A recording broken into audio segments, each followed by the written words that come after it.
bit more about my name is Eleanor Kneffel. I do watershed planning work. I'm asking more of a question about how can we get decision makers more involved in some of these processes. It seems that everybody's limiting factor is funding for the type of work that they're doing, and if there's some way that we could collectively think about how we could engage those decision makers more to be involved in these processes, because there's only so far that we can go. At some point, then there needs to be kind of starts to maybe go above us in a certain way that the political realities or something are reflecting what we need, not just what we need, but all of us need, and all of us need healthy water and healthy watersheds.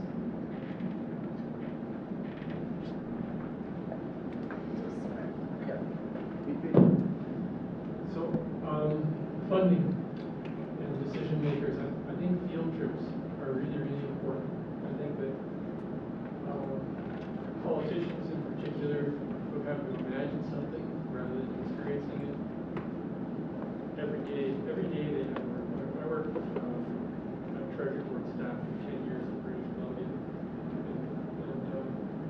And if politicians can engage emotionally with something, as opposed to the dollars and cents and pure logic of analysis, you can get those politicians actually to engage emotionally with an issue, then it will likely succeed.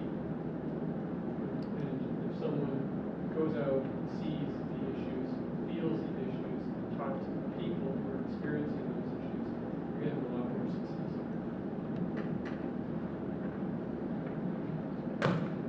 So just to make that a sense of what we can do, are you going to offer field trips to the Cowichan? Well, I think we should have a meeting at the Cowichan. And there'll be a field trip if we do that.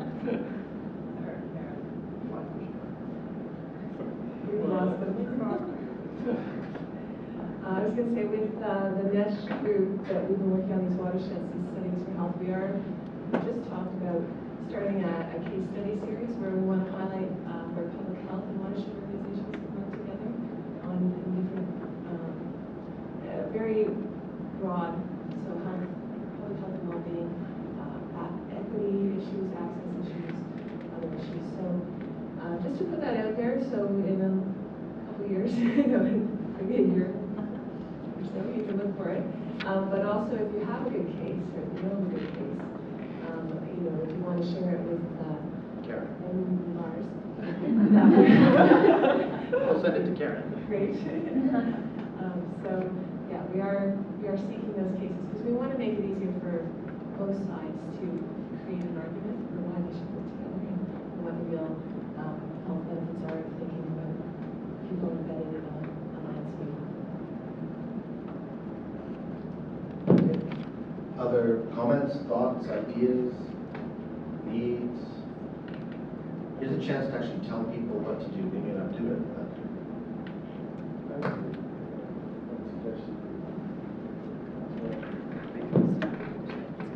as don't tell people what to do, right? Nice suggestions. I really like the idea of these kind of functions being able to be formed into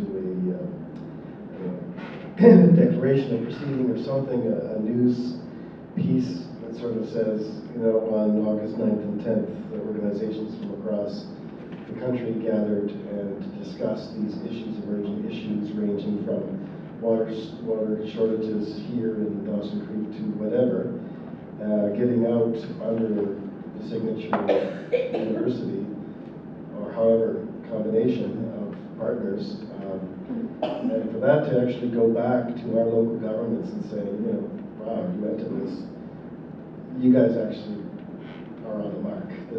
We want to see this kind of grassroots connection to the real harsh realities. So put that out to the organizers. maybe as a follow-up question for, in this province, the WPACs, but for those of you representing sort of as close to similar type organizations in other provinces, to what degree is there central-ish communication information, but interaction, both here in Alberta or with the conservation authorities in Ontario, for example.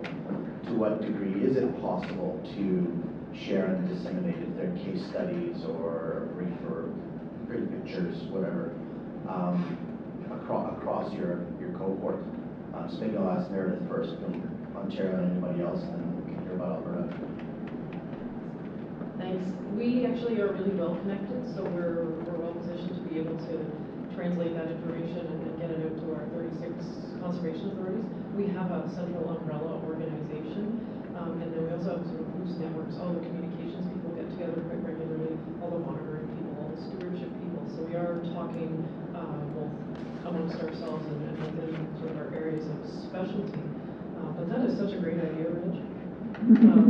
Just thinking my communications person would jump up and down if I came back with a drafted press release and a couple of photographs. That's an awesome idea.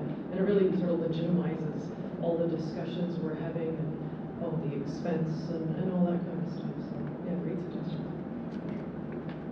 Give the sponsor credit. I just asked, was one of those things that we can do. One of the things that is always a challenge here is making the implicit explicit, so actually giving a voice to things that otherwise go invisible. So one of the things, a summary with photographs type task is one thing which is possible, but also a letter, that we could be doing for those watershed groups that did contribute, that just says, thanks for coming and being part of this and making these contributions, and these are some of the things that came out of it as a possible outcome for some of this. And you do have to be reminded, everybody has currencies, and communication strategies are the currency that some people have to work with. So, Lars, your thoughts? I can sense press release being written as you speak over there. And I smile. If not, I can see into the future. What do people think? I mean, is it helpful for us as sort of the hosting organization to draft a letter along these lines of thank you and acknowledgement, and also to reflect some of the content without being 14-page soporific? Yeah. Is that Yeah. something that would be appreciated? Yeah, absolutely. We can certainly do that. That's also valuable for as a participant then when you, it's also valuable as a participant because you're just one person in your organization, and often we have board of directors and whatnot. It really helps to be able to go back, and often I get the question, well, why did you go to that? Well, I met a lot of great people and learned a lot of things, and they're like, oh, it's very helpful to have some sort of something like that. Okay, so there's one output, and we have that. Sorry, I can't see. That's because I spelled it wrong on hard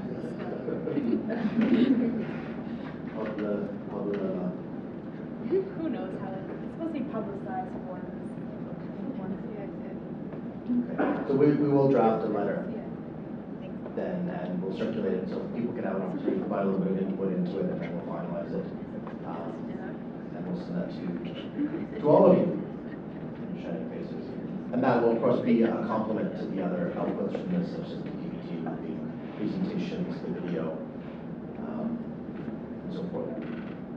This is great. Other ideas. I mean, coming back to maybe the Alberta case, what is the local context around inter-watershed communications and collaboration? And are there venues that would be useful? Because I think we did at one point have somebody from, if not all, then a lot of the WPACs here. It's too bad, Bob.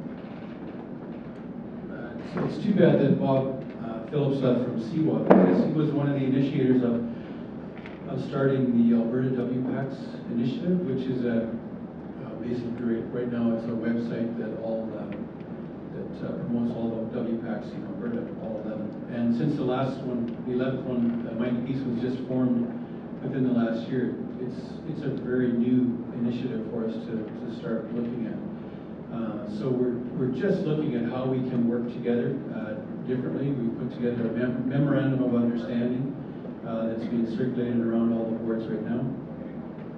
We meet, at least the managers and directors meet quarterly, and then we have an annual summit that we meet yearly in different places across the province to talk about common issues and common concerns. So it's really new for us. We're just trying to get our feet under us and figure out what it would look like. So that's about all of it right now.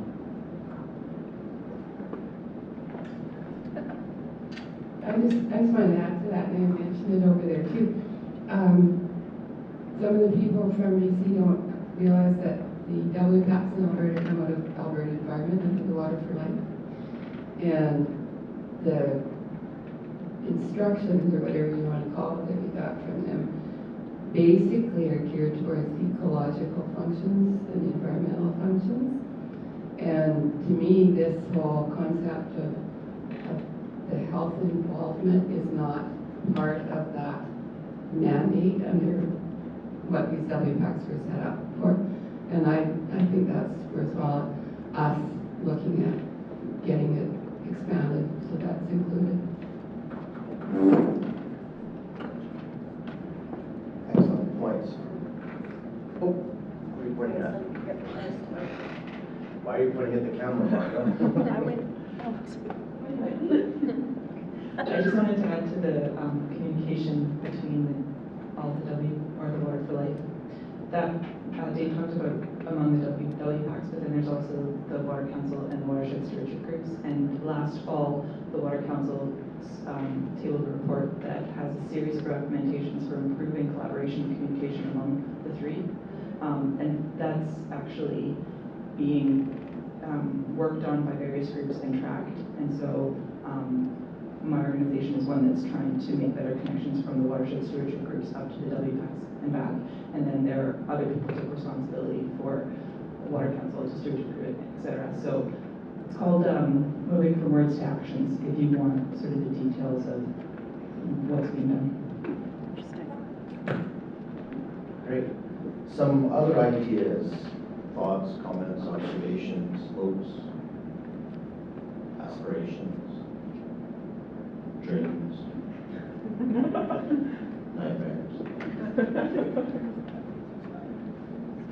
So there is this pattern in meetings called peaking. Anybody familiar with this?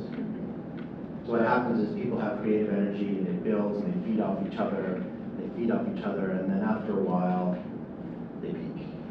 They reach the tipping point. And then they do go right off the edge, basically. And this can sometimes be sort of averted or mitigated with caffeine or with exercise, getting people to stand up and do the watershed wiggle.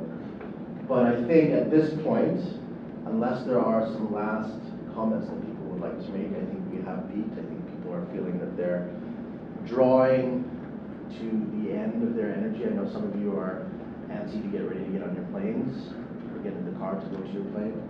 Are there any last comments or observations that people would like to make as we start to wrap this up? Thank you, Lars. Yeah, thank you. Thank you.